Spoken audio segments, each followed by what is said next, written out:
എല്ലാവർക്കും സ്വാഗതം. ഞാൻ നിങ്ങളുടെ സ്വന്തം കുട്ടിമാഷ്. കൂട്ടുകാർ ഓണപരീക്ഷയ്ക്ക് തയ്യാറെടുത്തുകൊണ്ടിരിക്കുകയായിരിക്കും അല്ലേ? 5ാം ക്ലാസ്സിലെ അടിസ്ഥാന ശാസ്ത്രത്തിൽ നിന്ന് ഓണപരീക്ഷയ്ക്ക് വരാൻ സാധ്യതയുള്ള ചോദ്യങ്ങളുമായിട്ടാണ് ഇന്ന് ഞാൻ നിങ്ങളുടെ മുൻപിലേക്ക് വന്നിരിക്കുന്നത്. നമുക്ക് ഒന്നാമത്തെ ചോദ്യത്തിലേക്ക് പോയാലോ? അതിനു മുൻപ് കുട്ടിമാഷിന്റെ ഈ ചാനൽ സബ്സ്ക്രൈബ് ചെയ്യാൻ ആരെങ്കിലും ബാക്കിയുണ്ടെങ്കിൽ സബ്സ്ക്രൈബ് ചെയ്യുമല്ലോ അല്ലേ? ആ ബെല്ലൈക്കൺ കൂടി അമർത്താൻ മറക്കരുത്. ഒന്നാമത്തെ പാഠമാണ് ഒറ്റയല്ലൊരു ജീവിതവും. ഒന്നാമത്തെ ചോദ്യം: ആടിന്റെ പ്രധാന ആഹാരം എന്തെല്ലാം? പ്ലാവില, പുല്ലുകൾ. ആഹാര ശൃംഖലാജാലം എന്നാൽ എന്ത്? ആഹാരത്തിനായി ജീവികൾ പരസ്പരം ആശ്രയിക്കുന്നു. ജീവികളുടെ ഈ പരസ്പര ബന്ധമാണ് ആഹാര ശൃംഖലാജാലം. മത്സ്യത്തിന് നിലനിൽക്കാൻ എന്തെല്ലാം ഘടകങ്ങൾ ആവശ്യമാണ്? സൂര്യപ്രകാശം, ജലം, ഓക്സിജൻ, ജലസസ്യങ്ങൾ. കുളത്തിൽ ജീവനുള്ളവ എന്തൊക്കെയുണ്ട്? ഞണ്ട്, തവള, ചെറു മീനുകൾ. പ്ലവകങ്ങൾ എന്നാൽ എന്ത്? ജലാശയത്തിൽ സ്വതന്ത്രമായി ഒഴുകി നടക്കുന്ന ചെറു സസ്യങ്ങളാണ് പ്ലവകങ്ങൾ. ആവാസ വ്യവസ്ഥ എന്നാൽ എന്ത്? ജീവികൾക്ക് നിലനിൽപ്പിന് ആവശ്യമായ എല്ലാ ഘടകങ്ങളും അടങ്ങിയ അതിൻ്റെ ചുറ്റുപാടിനെയാണ് ആവാസ വ്യവസ്ഥ എന്ന് പറയുന്നത്. നമ്മുടെ ചുറ്റുപാടുകൾ നിരീക്ഷിച്ചതിനു ശേഷം ആവാസ വ്യവസ്ഥയിൽ എന്തെല്ലാമായിരിക്കും നമ്മൾ കണ്ടിട്ടുണ്ടാവുക? പുൽമേടുകൾ, മരുഭൂമികൾ, കണ്ടൽക്കാടുകൾ, ധ്രുവപ്രദേശങ്ങൾ. ആഹാര ശൃംഖല എന്നാൽ എന്ത്? ആഹാര ശൃംഖലാജാലത്തിന്റെ ഒറ്റ ശ്രേണിയിലുള്ള ഒരു ആഹാര ബന്ധമാണ് ആഹാര ശൃംഖല എന്ന് പറയുന്നത്. എപ്പിഫൈറ്റുകൾക്ക് ഉദാഹരണം എഴുതുക. ഓർക്കിഡുകൾ, മരവാഴ. വർണ്ണകങ്ങൾ എന്നാൽ എന്ത്? ഇലകൾക്കും തണ്ടുകൾക്കും പൂക്കൾക്കും പഴങ്ങൾക്കും നിറം നൽകുന്നതാണ് വർണ്ണകങ്ങൾ. സ്റ്റൊമാറ്റ എന്നാൽ എന്ത്? ഇലകളിലെ സൂക്ഷ്മ സുഷിരങ്ങളാണ് സ്റ്റൊമാറ്റ എന്ന് പറയുന്നത്, അല്ലെങ്കിൽ ഇലകളിലെ സൂക്ഷ്മ സുഷിരങ്ങളെയാണ് സ്റ്റൊമാറ്റ എന്ന് പറയുന്നത്.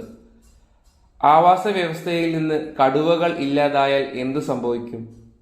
ഭക്ഷ്യശൃംഖലയിലെ ഏറ്റവും മുകളിലാണ് കടുവകൾ. കടുവകൾ ഇല്ലാതായാൽ കടുവകൾ കഴിച്ചുകൊണ്ടിരിക്കുന്ന മാൻ, കുറുക്കൻ, കാട്ടുപോത്ത് എന്നിവയുടെ എണ്ണം കൂടുന്നു. അപ്പോൾ ഇത് ആവാസ വ്യവസ്ഥയിൽ വലിയൊരു പ്രശ്നം സൃഷ്ടിക്കുന്നു. ഇവയുടെ എണ്ണം കൂടിക്കഴിഞ്ഞാൽ അത് മറ്റു മൃഗങ്ങൾക്കും ദോഷമാണ്. സസ്യങ്ങൾക്ക് ആഹാരം നിർമ്മിക്കണമെങ്കിൽ എന്തെല്ലാം ഘടകങ്ങൾ ആവശ്യമാണ്? കാർബൺ ഡൈ ഓക്സൈഡ്, സൂര്യപ്രകാശം, ഹരിതകം, വെള്ളം. ഹരിതകം എന്നാൽ എന്ത്? ഇലകളിലെ പച്ച നിറമുള്ള വർണ്ണകമാണ് ഹരിതകം. ഇനി ഇലകൾക്ക് നിറം കൊടുക്കുന്ന വർണ്ണകങ്ങൾ ഏതൊക്കെയാണെന്ന് നമുക്കൊന്ന് നോക്കാം. ചുവപ്പ് നിറം നൽകുന്ന വർണ്ണകമാണ് ആന്തോസയാനിൻ.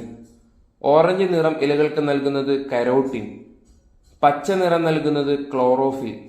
മഞ്ഞ നിറം നൽകുന്നത് സാന്തോഫിൽ. ഇനി സ്റ്റൊമാറ്റയുടെ ഉപയോഗം എന്താണെന്ന് നോക്കാം. ഇലകളിലെ സൂക്ഷ്മ സുഷിരങ്ങളെയാണ് സ്റ്റൊമാറ്റ എന്ന് പറയുന്നത്. അത് നമ്മൾ നേരത്തെ പഠിച്ചു.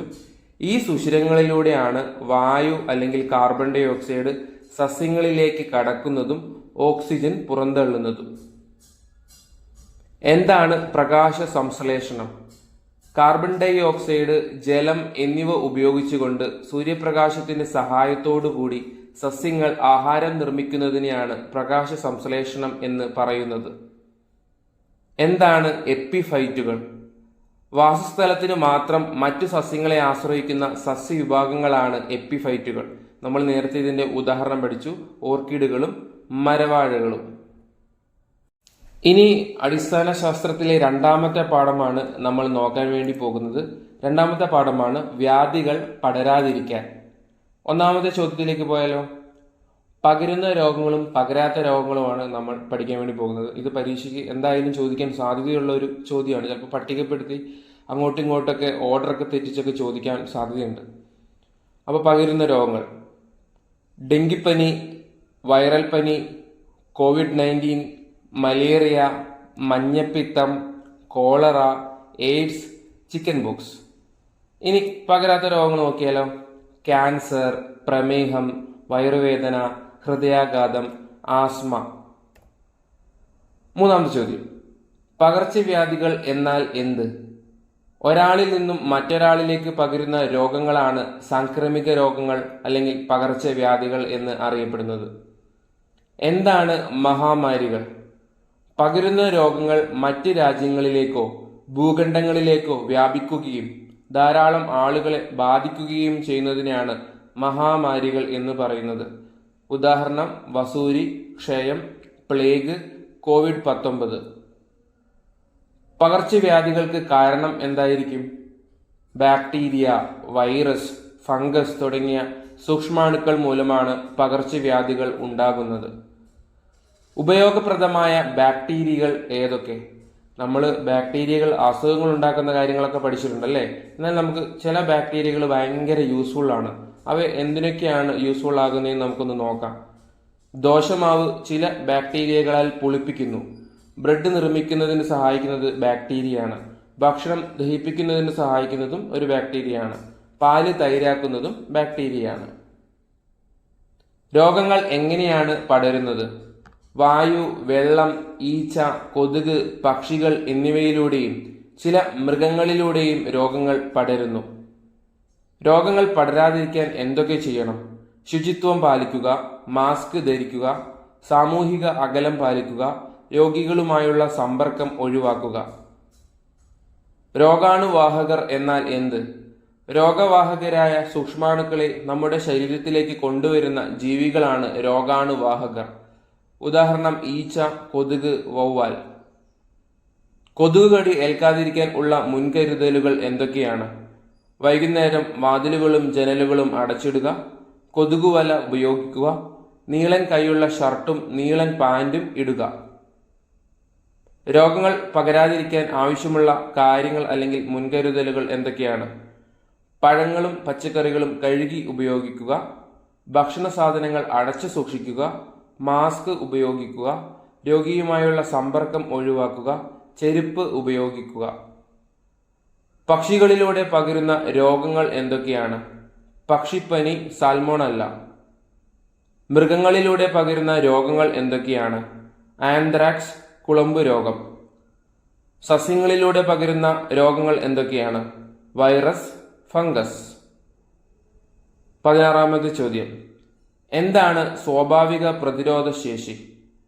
രോഗാണുക്കളെ നിയന്ത്രിക്കാനും പ്രതിരോധിക്കാനുമുള്ള നമ്മുടെ ശരീരത്തിന്റെ കഴിവിനെയാണ് സ്വാഭാവിക പ്രതിരോധ ശേഷി എന്ന് പറയുന്നത്. അവസാനത്തെ ചോദ്യമാണ് അടുത്തത്. ടെക്സ്റ്റ് ബുക്കിലെ വാക്സിനേഷൻ ചാർട്ട് നന്നായി പഠിക്കുക. നിങ്ങളുടെ അടിസ്ഥാന ശാസ്ത്രം ടെക്സ്റ്റ് ബുക്കിൽ 2ാമത്തെ പാഠത്തിലേക്ക് അവസാനമൊക്കെ ആയിട്ട് ഒരു വാക്സിനേഷൻ ചാർട്ട് കൊടുത്തിട്ടുണ്ട്. അത് നന്നായിട്ട് പഠിച്ചിട്ട് പരീക്ഷയ്ക്ക് പോവുക കേട്ടോ. വിവിധ പാഠഭാഗങ്ങളുടെ മെറ്റീരിയലുകളും PDF-കളൊക്കെ ലഭിക്കുന്നതിനായിട്ട് ഒരു വാട്സപ്പ് ചാനൽ തുടങ്ങിയിട്ടുണ്ട്. ആ ചാനലിന്റെ ലിങ്ക് തൊട്ട് താഴെ ഡിസ്ക്രിപ്ഷനിൽ കൊടുത്തിട്ടുണ്ട്. താല്പര്യമുള്ളവർക്ക് ആ ചാനലിൽ ജോയിൻ ചെയ്യാവുന്നതാണ്.